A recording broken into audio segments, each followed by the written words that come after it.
இன்றைய நாள் கர்த்தருடைய வார்த்தை எரேமியா புத்தகம் 33ஆம் அதிகாரம் 6ஆம் வசனம். இதோ நான் அவர்களுக்கு சௌக்கியமும் ஆரோக்கியமும் வரப்பண்ணி அவர்களை குணமாக்கி அவர்களுக்கு பரிபூரண சமாதானத்தையும் சத்தியத்தையும் வெளிப்படுத்துவேன். ஆம் தேவ பிள்ளைகளே, இன்றைய நாளிலும் கர்த்தர் உங்களுக்கு வேண்டிய சௌக்கியத்தையும் ஆரோக்கியத்தையும் சமாதானத்தையும் அவர் கொடுக்க வல்லவராயிருக்கிறார். அது மாத்திரமல்ல, பரிபூர்ணமான சமாதானத்தை தந்து அவர் நம்மளை நடத்துகிற தேவனாயிருக்கிறார். எப்படிப்பட்ட குழப்பங்கள், எப்படிப்பட்ட கண்ணீர், எப்படிப்பட்ட போராட்டங்கள் உங்கள் வாழ்க்கையில் சூழ்ந்து கொண்டு இருந்தாலும், கடந்த இரவு உங்களுக்கு துக்கத்தின் இரவாக இருந்தாலும், இந்த பகல் தேவன் உங்களுக்கு சமாதானத்தின் பகலாய் வைக்க அவர் விரும்புகிற தேவனாயிருக்கிறார்.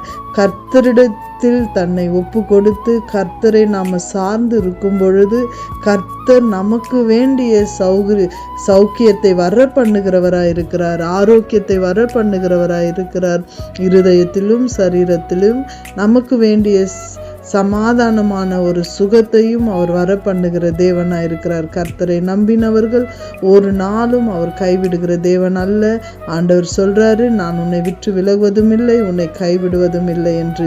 இந்த நாள் கர்த்தர் உங்களோடு கூட இருந்து உங்களுக்கு வேண்டிய எல்லா விதமான ஆசீர்வாதத்தை தந்து உங்களை ஆசீர்வதிக்கும்படியாய் உங்களுக்காய் நான் ஆண்டவரிடத்தில் ஜெபிக்கிறேன். உங்களை நான் வாழ்த்துகிறேன். God bless you.